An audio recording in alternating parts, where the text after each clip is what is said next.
Everyone. My name is Peyman Firoozy, and today I'm going to talk about my research, which is titled a MEMS Gravimeter with buckling beam nonlinear springs for enhanced sensitivity and dynamic range. First, I will have an introduction, then talk about the working principle, optical interface, and characterization, and a few conclusions. So, the general definition for a gravimetry is measuring the strength of a gravitational field, and the gravitational force is proportional to the masses and their distance apart. Gravimeters have many applications. For example, they have been used on Earth for many applications like active fault detections, volcanic activities. They also have been used for the space missions, actually by NASA in Apollo 17 missions. So they use the gravimeters to study the gravitational information on the moon, but they could not implement more studies because of the existing gravimeters were bulky, heavy, and high cost. So with the Canadian Space Agency support, we want to develop a gravimeter that we can put on the rover and survey it on the surface of the moon to study the substructure geophysics. So the existing gravimeters like FG5, which is an absolute gravimeter, and CG6, which is based on mass on spring, is a relative gravimeter. These gravimeters are very good in terms of sensitivity and stability, but the problem is that they cost a lot of money first, and they are also heavy and bulky. That's why we want to move to focus on the MEMS systems. These systems usually have two main elements. One is inertial mass, which converts any external forces into a displacement. And another important element here is the interface in order to convert this displacement into a meaningful signal that we can do some signal processing. Two main elements, parameters defined here is the bandwidth and the sensitivity. Sensitivity, you can see that is proportional to the 1 over omega naught squared. So in order to increase the sensitivity, we need to decrease the omega naught. In order to decrease the omega naught, we have two elements. We can increase the mass, or we can decrease the stiffness. We can't increase the mass because of the space limitations we have on the chips in the microfabrication. So we want to focus on how we can decrease the stiffness. Also, we want to use the nonlinear springs. And the reason is that assume we have a linear spring with a frequency of 10 hertz. If we input acceleration of 1g, we will have displacement of 2.5 millimeter. This is a huge displacement for a MEMS system. It's better for 1 micro-G, and it's a reasonable number, 2.5 nanometer. So if we have another linear spring with a frequency of 1 kilohertz, so for 1G, it's 0.25 micrometer. It's a tiny, even it's worse for a 1 micro-G. So we want something that is stiff for 1G, but soft for 1 micro-G. That's why we need to develop a nonlinear spring. So existing previous works is, so the MEMS gravimeter actually started in University of Glasgow. They have a proof mass with 3 anti-springs, which they use it to reduce the stiffness. And also, it followed by another research here.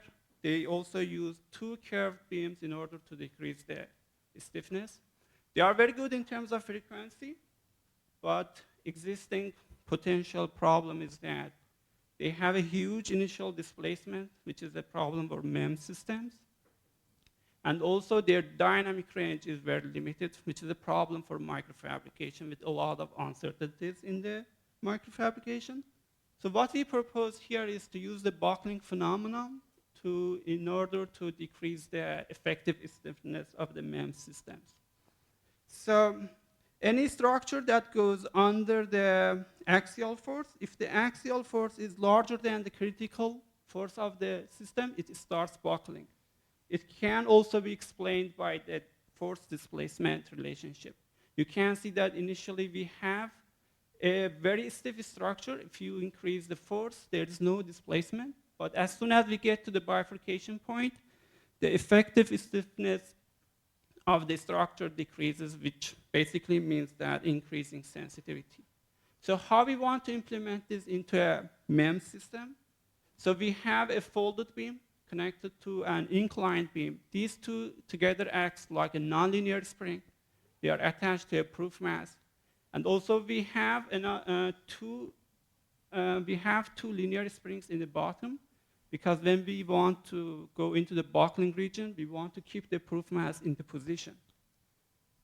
So if you look into the force displacement, you can see that initially the proposed structure has a huge stiffness, but as soon as we go into the nonlinear region and the buckling happens, it drops the stiffness significantly to 1.3 only. So in terms of the microfabrication, so we have a SOI wafer first. We pattern the oxide on the both sides, and then we do a deep reactive ion etching on the device and handle layer. Then finally, we do VHF release and packaging. If we take a look into the practical works that I have done in the clean room, so this is the wafer, 6-inch wafer. So this is where we put the fabricated wafer on the VHF. Then these are the released a few chips. And finally, I have custom-made optical packaging, which I will shortly talk about. So in terms of, obviously, we have a layout design. So the whole chip size is 11 millimeter by 11 millimeter. So before doing fabrication, we have a lot of simulations, obviously, and theoretical calculations. If those results match our needs, we move to the fabrication. So this is the fabricated chip for this specific layout. So once the fabrication is done, I do a proof of concept. I have attached the MEMS on the surface. I'm looking under the microscope. As soon as I go into the 90 degree, you can see that the buckling happens in the structure. And if I go back into the original position, the system goes back into the original position that it was initially. So in order to do a characterization, I'm using optical displacement interferometer. A little fundamental background would be I have a fiber and also a reflective surface. In my case, it's the cross-section of the proof mass. They have a distance of delta x. So if the incident light comes from the laser source, some portion hits the fiber end face and goes back, and some portion enters into the optical cavity and hits the reflective surface, and that cross-section reflects the light back into the same fiber. So by changing this distance, actually we are changing the phase, and by measuring the cosine of the phase, which is the intensity, I can understand how much displacement I have in my system. So this is the schematic of the setup I have. So I have a laser source, gives an input to the circulator, and the output of the circulator is connected to the same chip that the mass spring is located. So before connecting the output to the MEMS chip, I strip the fiber, pass it through a ferrule in order to properly align with the proof mass, which is here. So once the proof mass starts moving, it reflects the light back into the same fiber, which goes into the circulator output, which is connected to the photodetector and then for the data acquisition. So in terms of the real experiments, so this is the MEMS chip in my hand in the clean room. So if I focus on the optical openings, so these are the optical openings. So this is the actual stripped fiber, and this is the proof mass. So I'm checking the initial distance that the fiber and the proof mass has under the SEM. So in terms of the characterization, so I have the optical MEMS package on the tilted stage. So by tilting I'm actually changing how much gravity I'm applying on the proof mass. And by looking into the voltage output, you can see that initially, since the system is in the stiff region, there isn't too much voltage change. But as soon as we go into the nonlinear region, there's a huge voltage drop, which basically shows that the system is very sensitive in this region. So if we take a look into the force displacement, you can also see that the results from experimental simulations. Initially, we have a stiff structure and then a soft spring here. So this is where we call the working range, which is, you can see especially in the experiment, that it is a linear behavior for a wide range.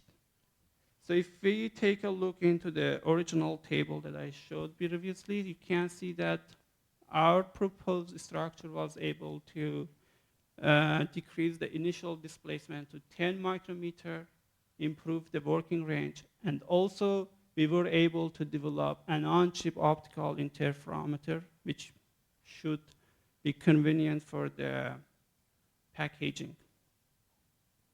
So in terms of the few conclusions, so we were able to introduce a new nonlinear optical MEMS accelerometer.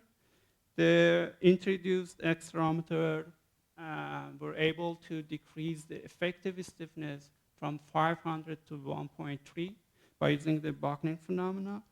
So, and also we were able to reduce the required force to actually push the system into the working range, and also we were able to reduce the initial displacement of the proof mass. So we introduced an on-chip optical interferometer, which is very important for MEMS systems. And also we were able to improve the working range. Of course, for the future works, there's a lot of work for the future, especially packaging. So we need to control the temperature and pressure. And also we need to improve the optical interferometer setup. Thank you so much for your attention. If you have any questions.